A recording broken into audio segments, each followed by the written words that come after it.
जी अस्सलाम वालेकुम dear students, मैं रिजवान अहमद उम्मीद करता हूँ कि हमारी ये जो ग्रामर की सीरीज़ अफसा मॉल के यूट्यूब चैनल के ऊपर चल रही है, आप इसको खूब एंजॉय कर रहे हैं क्योंकि आपका बड़ा ज़बरदस्त फीडबैक भी हमें मिलता है।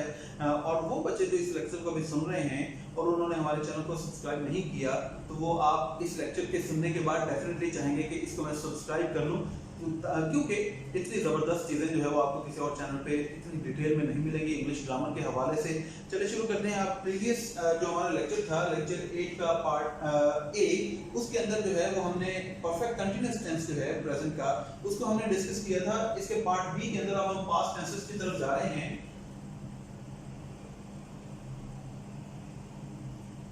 सबसे पहले जो है वो इसमें हम जो पास्ट इंडेफिनिट है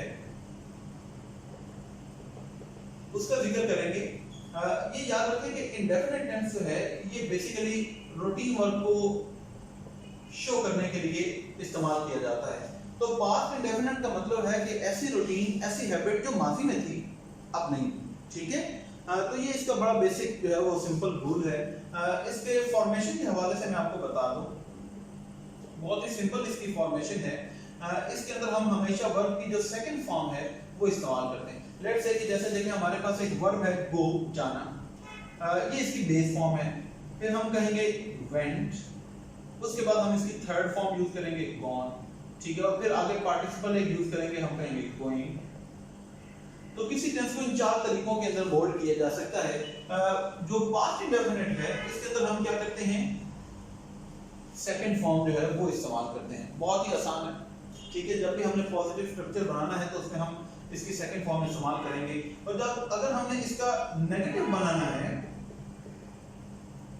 तो फिर इसमें हम डिड नॉट इस्तेमाल करते हैं और उसके बाद आगे वर्ब की फर्स्ट फॉर्म इस्तेमाल करते हैं। वर्ब की फर्स्ट फॉर्म क्यों इस्तेमाल करते हैं, क्योंकि यहाँ पर ये जो हमने डिड यूज किया है ये ऑलरेडी हमने डू की सेकंड फॉर्म जो है या पास्ट फॉर्म जो है वो उसको हमने कन्वर्ट कर लिया है डिड के अंदर। तो इसलिए डिड के साथ आगे जो है वो हमेशा वर्ब की फर्स्ट फॉर्म ही आएगी।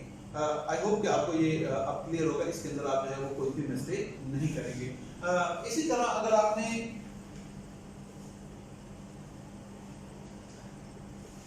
इसका इंट्रोगेटिव बनाना होगा तो हम क्या करेंगे कि ये जो डिड है ये जुमले में सबसे पहले आ जाएगा।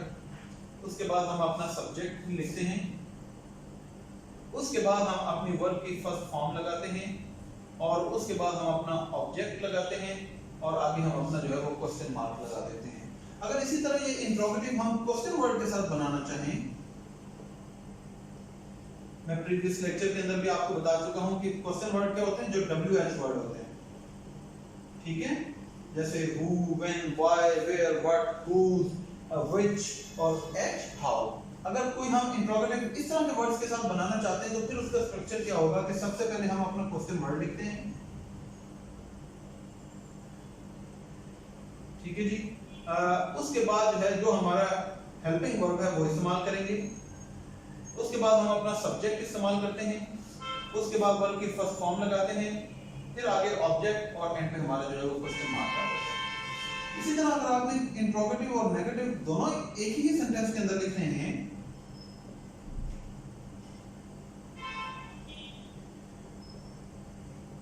तो इसमें क्या होगा कि हमारे पास सबसे पहले जो हेल्पिंग वर्ब है डेड ये आ जाएगा, उसके बाद हमारे पास सब्जेक्ट आ जाता है, उसके बाद हम नॉट का वर्ड यूज करते हैं, फिर आगे वर्ब की फर्स्ट फॉर्म लगाते हैं, उसके बाद हमारा ऑब्जेक्ट आ जाता है और आगे हमारा क्वेश्चन मार्क आ जाता है, ठीक है।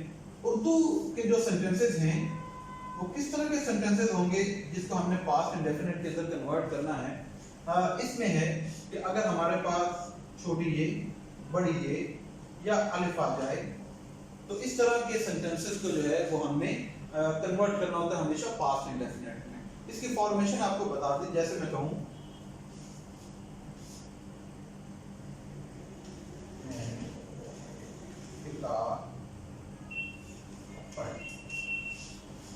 ये देखें छोटी ये आ गई। अब हमें पता है कि इसको हमने किस में कन्वर्ट करना है, अपने पास्ट इंडेफिनिट के अंदर। आई रेड अ। अब इसके अंदर मैं आपको और बात बताना चाहता हूं कि पास्ट इंडेफिनिट के अंदर हमारे पास एक टाइम भी आ सकता है, ठीक है। टाइम एक्सप्रेशन कि ये काम आपने कब किया था, ठीक है। जैसे मैं कहूं कि मैंने कल किताब पढ़ी, तो हम क्या कहेंगे? I read a book yesterday. ठीक है, तो इस तरह की टाइम फ्रेज जो है वो भी जो इंडेफिनिट टेंस है उसके अंदर इस्तेमाल हो जाती है। इसके ऊपर आप मजीद अपने तौर पर जो है वो बहुत सारी प्रैक्टिस कर सकते हैं। अगर आपको कोई भी मसला होगा, कंफ्यूजन होगी, तो आप किसी भी टाइम पे जो है वो कमेंट सेक्शन में आप हमसे पूछ सकते हैं। चलिए अब नेक्स्ट टेंस जो है वो हम अपना शुरू करते हैं।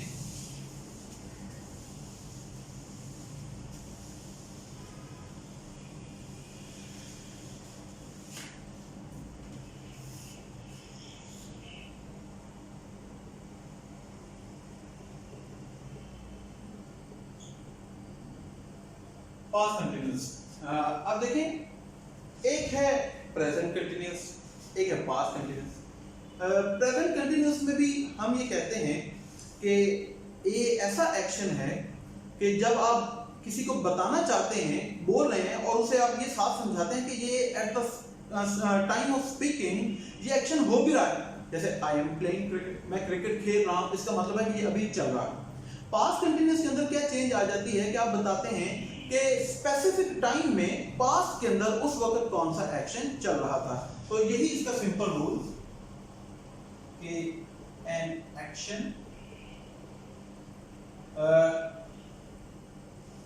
continued to occur in the past, कि माजी के अंदर जो है एक एक्शन एक खास पीरियड के अंदर चलता रहा। जैसे कि देखें, व्हाट आर यू डूइंग, या व्हाट वर यू डूइंग, तुम क्या कर रहे थे, तो हम इसे क्या कहेंगे? I was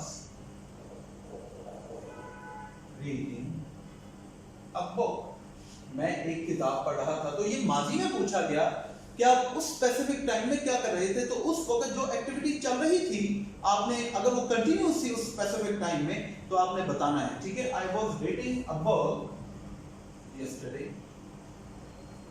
I was reading a book at 5 o'clock। ठीक है, तो ये कंटिन्यूअस टेंस के अंदर जो है वो इस तरह आप ये चीजें इस्तेमाल कर सकते हैं। इसके अंदर एक और जो चीज है वो ये है कि देखें, एक वर्ड है हमारे पास wonder.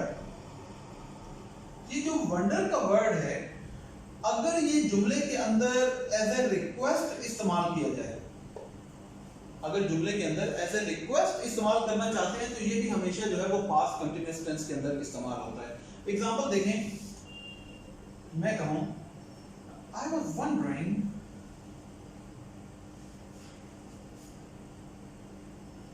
if you could lend me some books। अब मैं सोच रहा था कि क्या आप मुझे कुछ किताबें उधार दे सकते हैं। अब ये सोचने का काम जो है वो कब हो? माजी के अंदर, और ये चलता रहा। ठीक है, तो इसलिए वंडर का मतलब ये बेसिकली आप रिक्वेस्ट कर रहे हैं।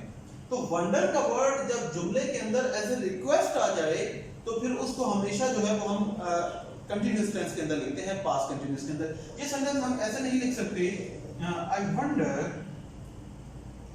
If you could lend me some books. ठीक है, ये हमेशा पास्ट कंटिन्यूअस टेंस के अंदर इस्तेमाल होता है। ये आपने वर्ड जो है वो जरूर ज़हन में रखना है। तीसरा एक और चीज कि if two actions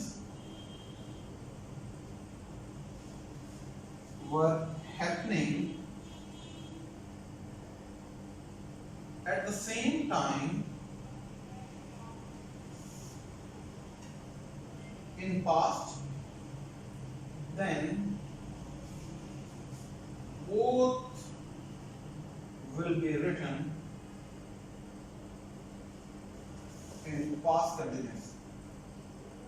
ये कभी कंफ्यूजन आ जाती है कि अगर माजी के अंदर हम एक सेंटेंस लिखते हैं और उसके अंदर दो एक्शन पास्ट में they were happening at the same time, दोनों इकट्ठे हो रहे थे, तो फिर उन दोनों को हमने कंटिन्यूअस टेंस के अंदर लिखना है। सीक्वेंस ऑफ टेंसेस के अंदर एक चीज और आती है, वो आगे आने वाले लेक्चर में आएगी कि किस तरह जो है वो आप जो है वो टेंस के एक क्लॉज के अंदर जो है वो आप इंडेफिनिट यूज करते हैं और दूसरे के अंदर जो है वो आप परफेक्ट यूज करते हैं। हम यहाँ पर वो बात नहीं कर रहे हैं, मैं सिर्फ ये कह रहा हूँ कि अगर आप एक ही क्लॉज के अंदर दो एक्शन मेंशन करना चाहते हैं कि दोनों action at the same time हो रहे थे, तो फिर दोनों को हमने कंटिन्यूस के अंदर ही लिखना है। एग्जांपल देखिए, जैसे मैं कहूँ आई was reading and my brother was watching TV। मैं पढ़ रहा था और मेरा भाई टीवी देख रहा था। इसका मतलब है कि these actions were happening at the same time। जब दो एक्शन हो रहे हो तो फिर आपने उसको कंटिन्यूस टेंस के अंदर ही हमेशा इस्तेमाल करना होता है। जो तरीकाकार है कि कंटिन्यूस हम कब कब इस्तेमाल कर सकते हैं, ये मैंने आपके सामने रख दिया है।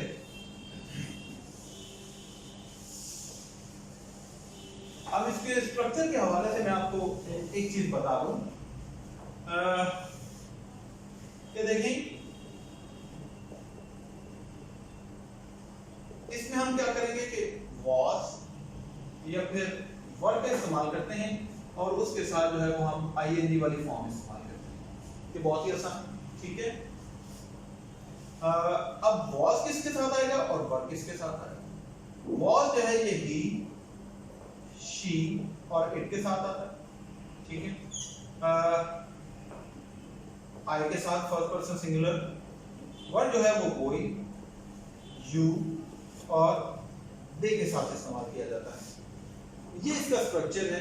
फॉर्मेशन के हवाले से जो है वो अभी आप प्रीवियस लेक्चर के अंदर भी और इसी लेक्चर के पिछले टेंस के अंदर भी आप सीख चुके हैं कि किसी भी सेंटेंस को फॉर्म कैसे किया जाता है। कि देखें, सब्जेक्ट आ जाता है, इस में फिर हम was लिखेंगे या फिर हम verb लिखेंगे, उसके बाद हम जो है वो ing वाली फॉर्म लगा देंगे, उसके बाद हम ऑब्जेक्ट लगा देंगे। अगर आपने नेगेटिव बनाना है तो क्या होगा कि was या फिर verb और उसके आगे not आ जाएगा और आगे इसी तरह ing वाली फॉर्म और ऑब्जेक्ट आ जाएगा। अगर आपने इसको इंट्रोगेटिव बनाना है तो ये was और verb जुमले में सबसे पहले आ जाएंगे, फिर आगे सब्जेक्ट आ जाएगा, आगे हमारा जो है वो ये वर्ब आ जाएगा और आगे हमारा ऑब्जेक्ट आ जाएगा। मैं उम्मीद करता हूँ कि ये फॉर्मेशन के हवाले से तो आप अच्छी तरह चीज़ें जो है वो समझ चुके होंगे। अगर आपको कंफ्यूजन हो तो आप प्रीवियस लेक्चर जो है उनको ज़रूर देखें। इस लेक्चर के लिए इतना, इंशाल्लाह फिर आगे हाजिर होंगे नए लेक्चर के साथ। अपना ख्याल रखें। अल्लाह।